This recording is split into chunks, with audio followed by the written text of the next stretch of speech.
बिस्मिल्लाहिर्रहमानिर्रहीम। आज हम डिस्कस करेंगे न्यूमेरिकल एनालिसिस। उसका लेक्चर हमारे पास 9 है। हमारे चैनल का नाम आसफ़ महमूद एपी मैथमेटिक्स है। यहाँ पे FSc, BS, BSc, MSc mathematics को डिस्कस किया जाता है। आप हमारे चैनल को सब्सक्राइब करें, लाइक करें और आगे शेयर करें। आज हमारे पास सबसे इम्पॉर्टेंट टॉपिक है सिस्टम ऑफ लीनियर इक्वेशन, जिसको हम साइमल्टेनियसली लीनियर इक्वेशन को सॉल्व करते हैं।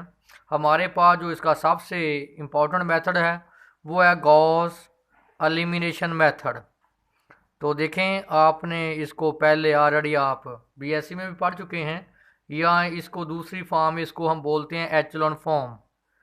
Echelon form.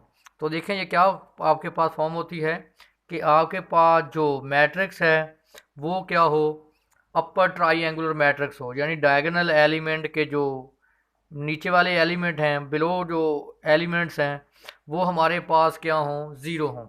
यानी आपके पास कैसा ट्राइंगुलर मैट्रिक्स हो, अपर ट्राइंगुलर मैट्रिक्स हो। अपर ट्राइंगुलर मैट्रिक्स क्या होता है कि डायगोनल एलिमेंट के जो बिलो एलिमेंट हैं वो सारे एलिमेंट क्या होते हैं, ज़ीरो। या दूसरे लफ्ज़ों में गॉस एलिमिनेशन मैं अपना मेथड वो है जिसमें हर रो में एक ज़ीरो क्या हो, इंक्रीज़ करे। तो हमारे पास ये जो मेथड है ये linear system of linear equation को सॉल्व करने के लिए हम यूज़ करते हैं।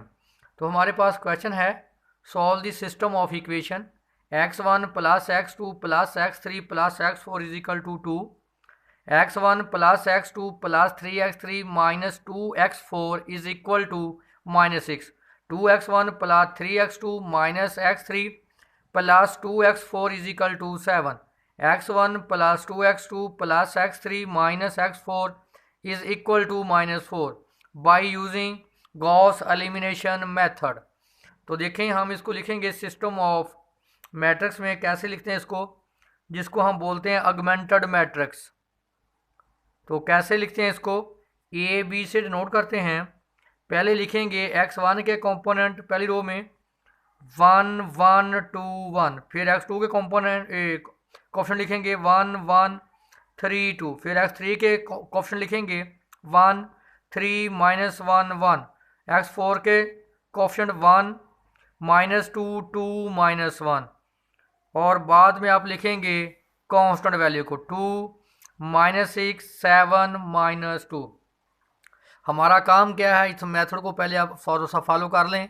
हमारा काम है कि डायगोनल एलिमेंट को 1 करना। डायगोनल एलिमेंट कौन सा, रो 1 में 1 करना, उसकी मदद से नीचे 0 करना। नेक्स्ट काम क्या है कि नेक्स्ट रो में आपने डायगोनल एलिमेंट को 1 करना, उसकी मदद से नीचे 0 करना, फिर आप डायगोनल एलिमेंट को क्या करेंगे, 1। तो डायगोनल एलिमेंट के जो बिलो एलिमेंट हैं वो सारे क्या हों, 0। तो ये हमारे पास है गॉस एलिमिनेशन मेथड। तो देखें, हमारे पास मैंने आपको बता दिया, इसको लिखा मैंने सिस्टम ऑफ मैट्रिक्स में, फिर मैंने इसको चेंज कर दिया ऑगमेंटेड मैट्रिक्स में। देखें, ए बी ऐसे लिख लें, या जैसे मैंने लिखा हो स्क्वायर ब्रैकेट में ए डिवाइड बी, यानी ऑगमेंटेड मैट्रिक्स की फॉर्म में मैंने लिखा है। तो देखें, पहला एलिमेंट हमारे पास क्या है, 1। ये किस रो में है, R1 में। अब हम जो रो R1 है, ये जो रो R1 है, इसकी मदद से हम नीचे वाले सारे एलिमेंट 0 करेंगे। कैसे 0 होगा, R1 में से R2 में से R1 को माइनस कर दें।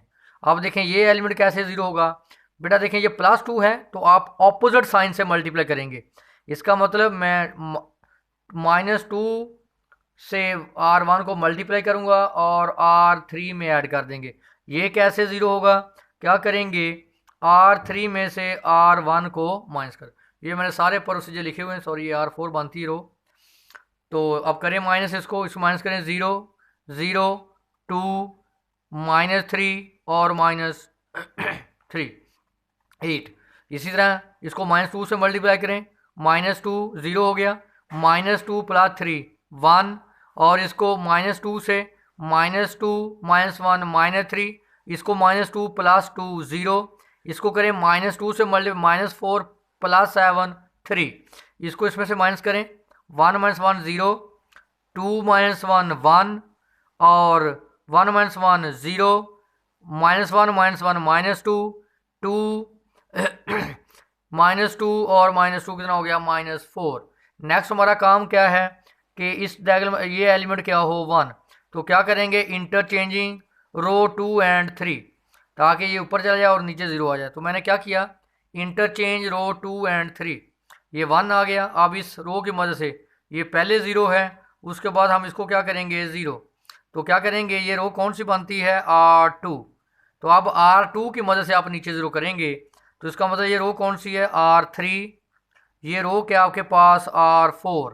अब R4 में से आप R2 को क्या कर दें माइनस, देखिए इसको इसमें माइनस करेंगे 1 माइनस 1 0, इसको माइनस करेंगे तो माइनस में प्लस हो गया 3 प्लस 0 3, इसको माइनस करें 0 माइनस 2, इसको माइनस करें -3 -4 -7।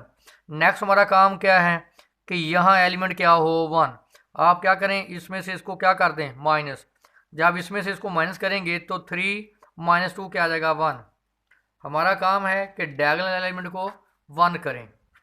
तो अब आप इसकी मदद से ये देख लें, हमारे पास जो प्रीवियस रिजल्ट आया ये, इसकी मदद से अब हम क्या करेंगे नीचे 0 1 कर लें फिर भी ठीक है डायगोनल एलिमेंट को, अगर 1 नहीं आप करना चाहते तो ऐसे भी आप 0 कर सकते हैं।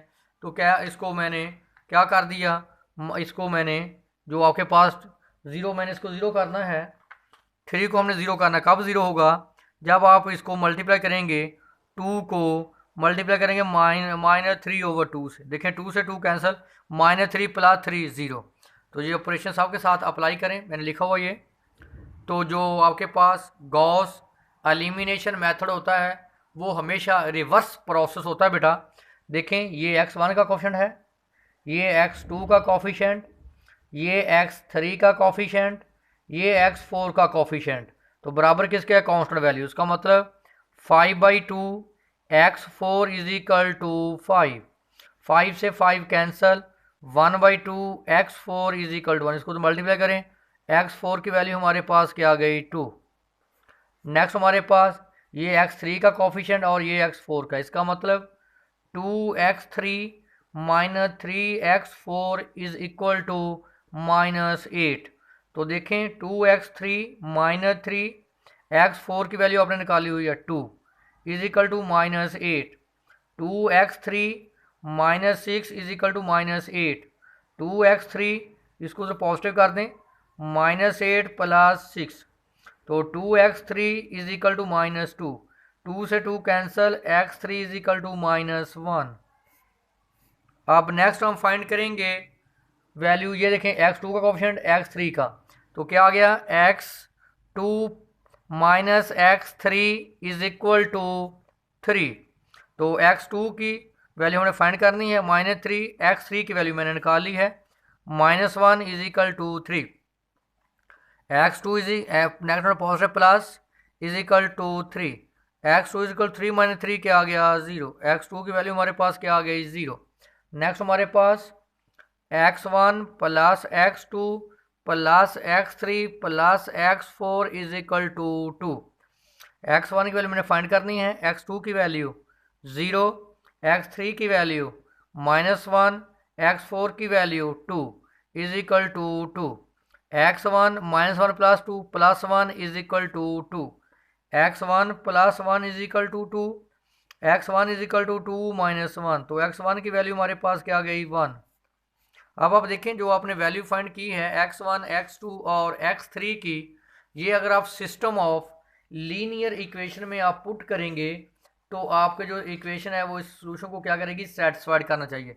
यानी हमारे पास x1 + x2 + x3 + x4 is equal to 2, x1 + x2 + 3x3 - 2x4 is equal to -6, 2x1 + 3x2 - x3 + 2x4 is equal to 7, x1 + 2x2 + x3 - x4 is equal to -2।